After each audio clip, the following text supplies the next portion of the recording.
नमस्कार। खबर उत्तराखंड में आप सभी का स्वागत है। मैं हूं आपके साथ गरिमा वाजपेयी। खबरों में आगे बढ़ेंगे उससे पहले एक नजर आज की हेडलाइंस पर डालते हैं। उत्तराखंड में बसेंगे नए शहर, जमीन देने वालों को बदले में मिलेगी जमीन, धामी सरकार का बड़ा फैसला। वन्यजीव प्रभावित क्षेत्रों में स्कूली बच्चों को मिलेगी एस्कॉर्ट की सुविधा, सीएम धामी ने दिए सख्त निर्देश। यूपीसीएल ने नियामक आयोग को भेजा बिजली दरों में 16% बढ़ोतरी का प्रस्ताव, तबादला नीति लागू। उत्तराखंड से जयपुर और कानपुर के लिए चलेंगी एसी स्लीपर बस, परिवहन निगम को मिली अनुबंधित बसें। देहरादून में ड्रोन से अवैध निर्माण और प्लॉटिंग पर नजर रखेगा एमडीडीए, फ्लैट फ्लोर विवाद की होगी हाईटेक निगरानी। देहरादून रेलवे स्टेशन पर फिर दौड़ी ट्रेन, लोकोशेड इंटरलॉकिंग व पुल मरम्मत कार्य पूरा, यात्रियों को मिली बड़ी राहत। आप देख रहे हैं के न्यूज, खबरों का सारथी। खबरों में आगे बढ़ेंगे उससे पहले सीधा आपको बाराबंकी लेकर चलते हैं, जहां पर मुख्यमंत्री योगी क्या कुछ कह रहे हैं, पहले वो सुनते हैं। एक पर है और हम लोगों ने अभी गन्ना किसान सौगात दी है, उनके गन्ने की जो एमएसपी हमने 400 रुपए उत्तर प्रदेश में तय की है। हमारा किसान उसे रहा है। पिछले 8 वर्ष में हम लोगों ने 2,92,000 करोड़ रुपए से अधिक का गन्ना मूल्य भुगतान अकेले गन्ना किसानों को किया है और प्रदेश में 122 चीनी मिलों का संचालन हो रहा है। इथेनॉल उत्पादन में आज उत्तर प्रदेश देश में नंबर 1 पर है। जो पहले 41 करोड़ लीटर हो रहा था वह 182 करोड़ लीटर यहां पर उत्तर प्रदेश में उत्पादन हो रहा है। आलू उत्पादन, केला उत्पादन, औद्यानिक फसलें, अन्य ऑर्गेनिक फसलों के उत्पादन में भी उत्तर प्रदेश के अंदर अभूतपूर्व वृद्धि हुई है और सब्जियों के उत्पादन में भी उत्तर प्रदेश अब देश में नंबर 1 पर है। और उत्तर प्रदेश आज अपने यहां अन्नदाता किसानों को सर्वाधिक किसान सम्मान निधि का लाभ हमारे उत्तर प्रदेश के किसान ले रहे हैं। 2,86,00,000 किसान प्रधानमंत्री किसान सम्मान निधि के साथ सीधे जुड़े हुए हैं। किसान को समय पे उन्नत नस्ल का बीज मिले, इसके लिए भारत रत्न चौधरी चरण सिंह जी के नाम पर लखनऊ में एक सीड पार्क को हम आगे बढ़ाने का काम कर रहे हैं। वह कार्य बहुत शीघ्र आगे बढ़ने जा रहा है। आज प्रदेश के अंदर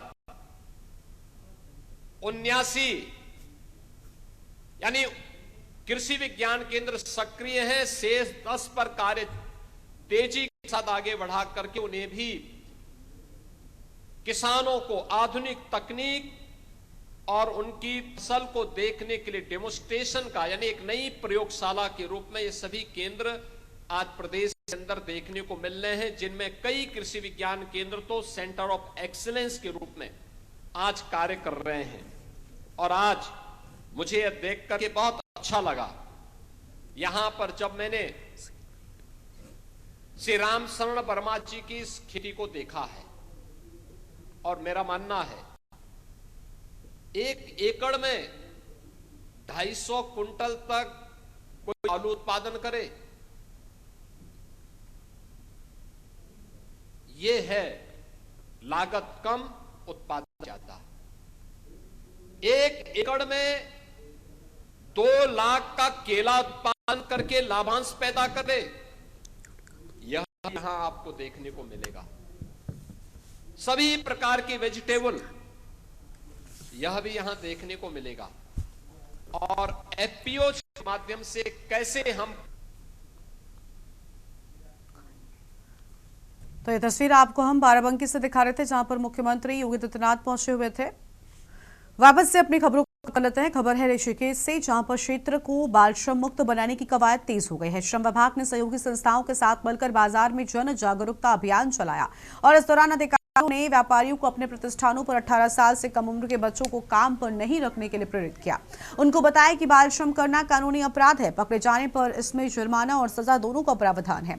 assistant labour commissioner Deepak Kumar ने बताया कि पहले चरण में जागरूकता फैलाई जा रही है, दूसरे फेज में दुकान के बाहर बाल श्रम मुक्त प्रतिष्ठान के केवल व्यापारियों को लगाना जरूरी होगा। तीसरे चरण में 18 साल से कम उम्र के बच्चों से नौकरी करने वाले व्यापारियों पर कार्रवाई की जाएगी। बताया कि 31 दिसंबर तक ऋषिकेश क्षेत्र को बाल श्रम मुक्त बनाने का लक्ष्य निर्धारित है, जिसे पाने के लिए श्रम विभाग अपनी सहयोगी संस्थाओं के साथ मिलकर काम कर रहा है।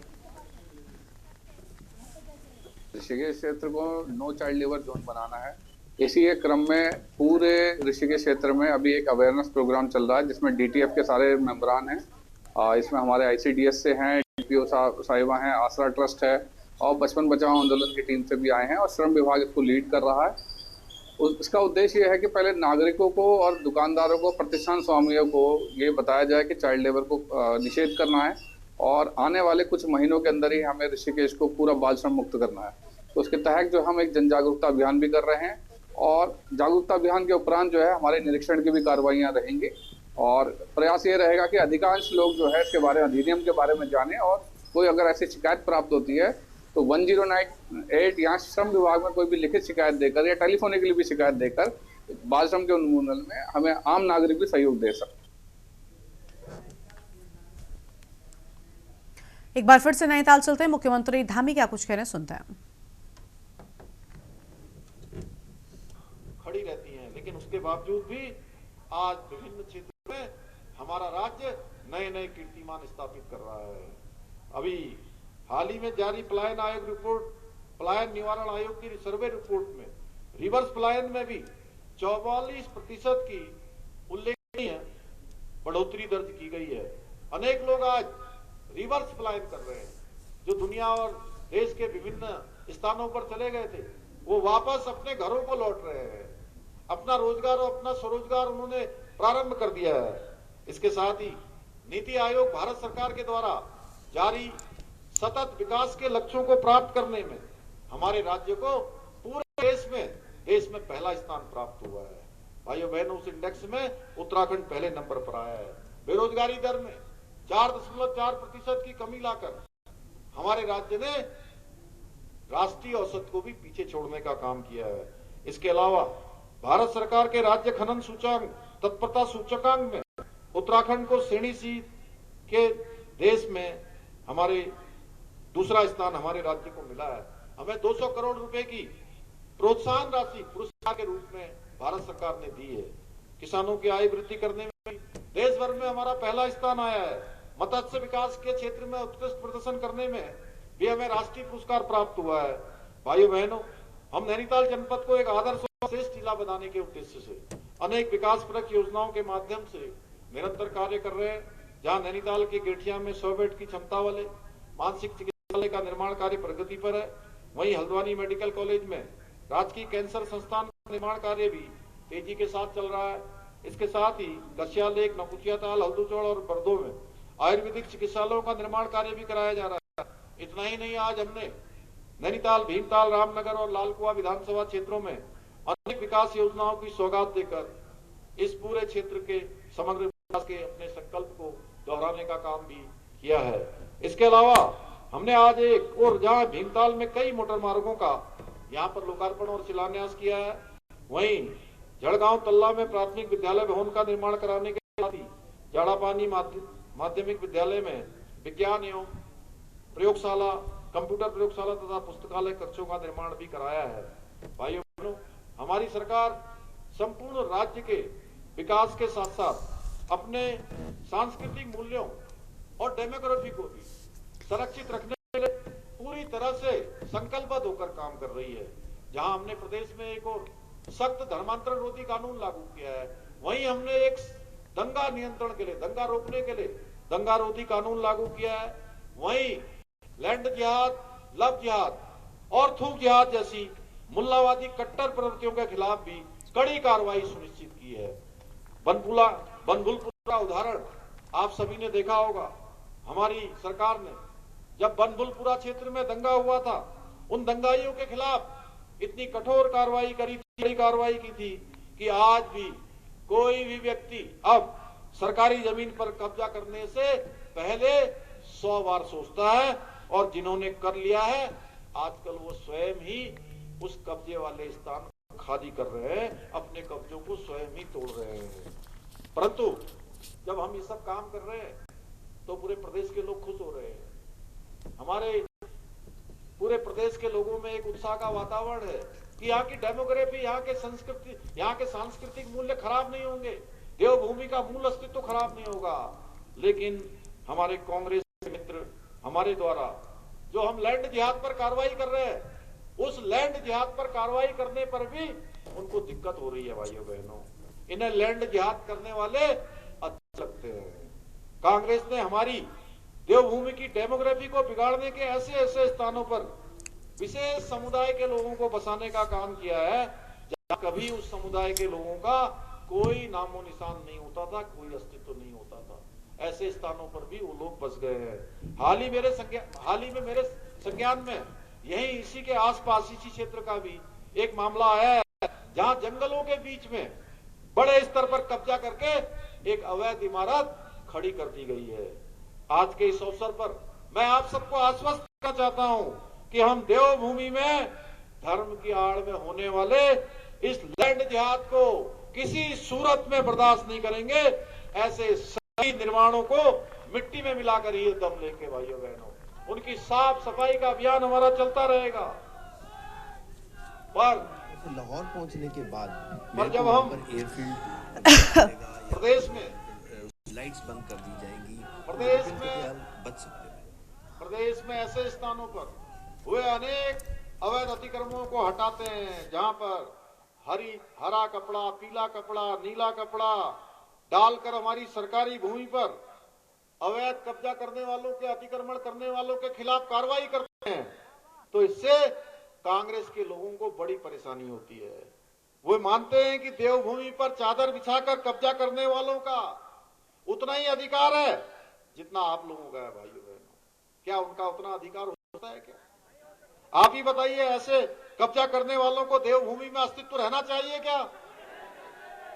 क्या हमें इनके खिलाफ कार्रवाई बंद कर देनी चाहिए? अरे जोर से बोलिए, कार्रवाई करनी चाहिए कि नहीं करनी चाहिए?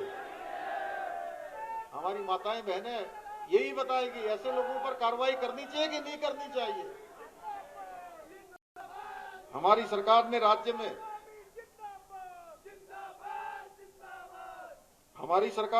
में हो रहे ये सुनियोजित लैंड जिहाद पर सख्त कार्रवाई करते हुए अभी तक 10,000 एकड़ से अधिक जमीन इन लैंड जिहादों से मुक्त कराने का काम अभी तक हमने कर दिया है।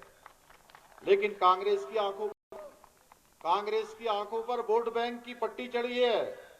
उसके चक्कर में उनको कहीं लैंड जिहाद नजर नहीं आता है। हमने अब प्रदेश में एक सख्त भू कानून भी लागू कर दिया है जिससे राज्य के मूल स्वरूप के साथ खिलवाड़ करने वाले, हमारे यहाँ जमीनों पर कब्जा करने वाले, जमीनों की बंदरबाट करने वालों, उनके खिलाफ भी अब आने वाले समय में सख्त कार्रवाई सुनिश्चित की जा सके। हमने प्रदेश में गौ माता के संरक्षण। नैनीताल से आप सुन रहे थे मुख्यमंत्री पुष्कर सिंह धामी को, जिनकी ओर से हम बातें कही गई हैं। छोटे से ब्रेक के लिए यहाँ पर रुकते हैं, फौरन लौटेंगे।